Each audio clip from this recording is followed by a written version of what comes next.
each of them, WCRU के and I will try अलावा to detail CRU each of them. आपके पास है, Well, तो CRU आने CRU वाले समय में also कैसा होगा, has two एक वीडियो को अच्छे states, से ध्यान से सुनिए। frozen or unfrozen. स्थितियां हैं फ्रोजन और liquid. Unfrozen or liquid, like a frozen World CRU, it generates income in UNTB, and the unfrozen token generates income in UNTB, and those legal entities who would like to establish partnerships with crypto unit blockchain and issue their tokens. Look, there are a lot of देखिए बहुत सारे कार्य हैं, जैसे कि जो जो जो एक कानूनी इकाई या कंपनी जो है वो ब्लॉकचेन के ऊपर बहुत सारे कार्य कर सकती है, लेकिन इन सभी कार्यों को करने के लिए उनको क्रू की जरूरत पड़ेगी। जो भी कंपनी चाहती है कि वो ब्लॉकचेन के ऊपर आकर अपने कार्य कर सके और अपना टोकन जारी कर सके, तो उसके लिए उनको उनको CRU को खरीदना पड़ेगा और उनको वो CRU टोकन जो है वो यूनिटेक्स एक्सचेंज से मिलेंगे और उनको फिर फ्रीज कर दिया जाएगा, ताकि वो परिसंपत्ति जो है वो जो है वो फ्रीज होगी जब तक वो पार्टनरशिप चल रही है।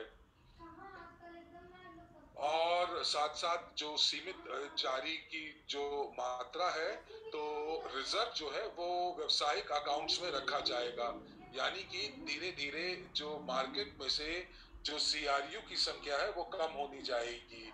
तो आज हम लोग डिजिटल गारंटी की बात कर रहे हैं और डिजिटल परिसंपत्ति की बात कर रहे हैं, और ये दोनों चीजें जरूरी हैं यदि आप स्मार्ट अनुबंध को हमारे ब्लॉकचेन के ऊपर लागू करना चाहते हैं। तो जो लोग दिलचस्पी दिखाते हैं कि वो माइनर्स बनना चाहते हैं और वो चाहते हैं कि उनको 40% UNTB प्राप्त हो, तो वो जो है वो CRU टोकन को के माध्यम से वो माइनर्स भी बन सकते हैं।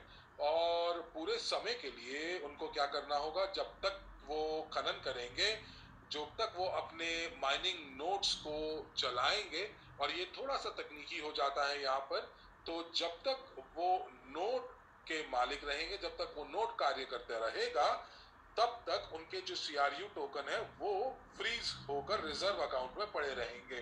तो यानी कि जो जो माइनर्स को स्क्रू खरीद कर उनको रिजर्व में रखना पड़ेगा। और मैं यहाँ पर चैट में पढ़ पा रही हूँ कि बहुत सारे लोग जो हैं वो इसका इंतजार कर रहे हैं, और 18 सितंबर को जो कि जहां पर आंतरिक बैठक के अंदर आपको सारी की सारी जानकारी प्रदान की जाएगी कि किस प्रकार से आप नोट्स धारक बन सकते हैं और किस प्रकार से आप अपना निवेश वैश्विक निवेश पोर्टफोलियो में कर सकते हैं।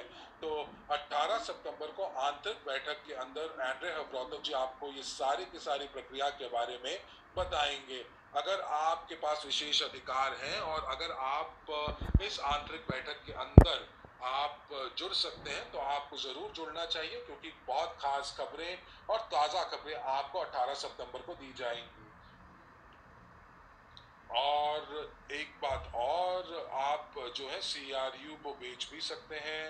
अब चूंकि जो कानूनी इकाइयां हैं, जो कंपनियां हैं, जो वहां पर क्रू को खरीदना चाहेंगी, तो वो एक्सचेंज से जो जो बेच रहे होंगे क्रू, उनसे खरीदेंगी। तो एक और चीज, अगर आप कोई रणनीति का आप अनुसरण करते हैं, तो आप क्या कर सकते हैं, तो एक अगर अच्छी रणनीति का आप अनुसरण करते हैं, तो आप इंतजार कर सकते हैं 2024 का, जब क्रू का WCRU में परिवर्तन शुल्क को पूर्ण रूप से हटा दिया जाएगा। तो मुझे उम्मीद है कि आपने आज काफी चीजें सीखी होंगी कि CRU टोकन का इस्तेमाल किस प्रकार होगा और क्यों उसकी मांग आने वाले समय में बढ़ेगी। और मैं आपको यहाँ पर कुछ प्रश्न जो है जो जो चैट में आ रहे हैं, मैं उनका उत्तर देना चाहूंगी कि इस जानकारी के बाद क्रू का जो मूल्य है वो इतनी शीघ्र नहीं बढ़ेगा, क्योंकि जो कानूनी इकाइयां हैं या जो कंपनियां हैं उनको जो प्रक्रियाएं पूरा करने में और इस प्रक्रिया में भाग लेने में थोड़ा सा समय लगेगा, और ये हमारे सामने होगा। ये एक अलग चरण है हमारी ब्लॉकचेन का, और मैं आपको याद दिलाना चाहती हूँ कि कंपनी हमारी जो है उसको पता है कि वो क्या कर रही है, और वो उसको पता है कि क्या रणनीति अपनानी चाहिए, और इसके लिए आपको सही रूप में आपको जो जो वित्तीय साक्षरता है और जो जानकारी आपको ब्लॉकचेन के बारे में चाहिए वो आप उसको अधिग्रहण कीजिए। तो चलिए आइए आप थोड़ी सी रणनीतियों के ऊपर बात करते हैं कि सीआरयू टोकन से आप किस प्रकार कमाई कर सकते हैं। तो यहाँ पर आप इनकी सबसे पहले स्टेकिंग कर सकते हैं, और अगर आप सीआरयू को स्टेक करते हैं जो कि तरल है तो आपको यूएनटीबी आपको प्राप्त होंगे। आप उन यूएनटीबी का किसी भी प्रकार से आप उनको बेच सकते हैं, या आप यूएसडीयू खरीद सकते हैं, या स्टेबल कॉइन खरीद सकते हैं, और जो कि डॉलर के हैं, या फिर आप ब्लॉकचेन के संसाधन यानी कि रैम, नेट और सीपीयू खरीद सकते हैं। इनके बारे में हम थोड़ा बाद में बात करेंगे। और कुछ जो टोकन है वो आपको हमेशा अपने पास रखने चाहिए, क्योंकि ब्लॉकचेन क्रिप्टो यूनिट को कार्य करने के लिए यूएनटीबी टोकन की आवश्यकता होती है। अब एक और रणनीति है जिसको हम होल्डिंग कहते हैं, और इवान पॉलिंचिक ने हमें इसके बारे में बताया था। ये रणनीति क्या होती है? ये रणनीति होती है कि आप टोकन खरीद लेते हैं और उसके बाद आप टोकन के मूल्य के बढ़ने का इंतजार करते हैं। उदाहरण के तौर पर, अगर आपने कोई टोकन खरीदा और उसके बाद आपने उसके ऊपर धैर्य रखा और आपने उसके ऊपर अटकलें नहीं लगाई, ट्रेड नहीं किया, पर अपने अकाउंट में रख लिया, लेकिन जब आपको अगर मुनाफा कमाना है तब आप इंतजार करेंगे धैर्य के साथ कि जो मूल्य है वो मूल्य इस टोकन का बढ़ेगा, और उसके बाद आप अपनी जो है मुनाफा जो है वो कमा सकते हैं।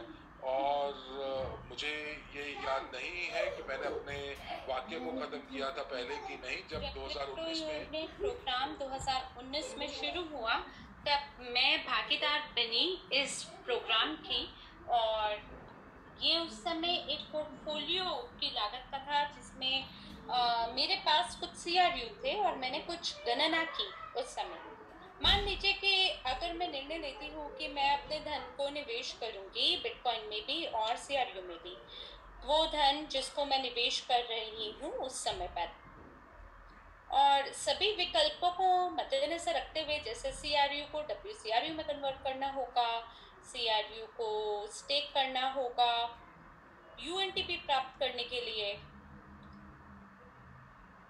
और अगर हम मिलकर देखें बिटकॉइन के पूंजीकरण की ओर, अगर आप तुलना करते हैं 2019 से, तो ये X19 थे, और अगर हम उसी धन को अब लें और उस धन को अगर निवेश करें सीआरयू में, यानी मैं दोबारा दोहराती हूँ, तो जो बिटकॉइन है वो मुझे X19 देता, और जो मेरा सीआरयू है पोर्टफोलियो में वो 114 के कारक से, यानी X114 से 114 से उसमें वृद्धि हुई है। तो दोस्तों, अगर आप X19 को अभी भी अगर पसंद करते हैं तो आप X19 लिखिए, लेकिन अगर आप 119 को ज़्यादा पसंद करेंगे इस विकल्प को, तो आप मुझे चैट में 119 लिख कर दें। और ये जो स्थिति है, अगर आप सभी चीज़ों को मद्देनज़र रखते हैं, तो मैं आपको ये बताना चाहती हूँ कि सीआरयू ने मुझे X119 दिया। बहुत बढ़िया, धन्यवाद है आपकी प्रतिपुष्टि का, आपके फीडबैक का। तो बिटकॉइन उस समय पर मैं वहाँ से धन कैसे लेती, कैसे लाभ कमाती, वो तभी मुमकिन हो पाता अगर मैं बिटकॉइन को बेच पाती। यानी कि अगर मेरे को एक संपत्ति को खरीदना है तो दूसरे को अपने हाथ से गंवाना पड़ेगा। लेकिन जो सीआरयू है न केवल मूल्य में वृद्धि करता है, बल्कि साथ साथ ये अपने शेयर धारकों को मौका देता है कि वो आय अपने लिए उत्पन्न कर सके, और वो भी वैसी आय जो कि लगातार वृद्धि को प्राप्त होती है, जिसका मूल्य हमेशा बढ़ता है।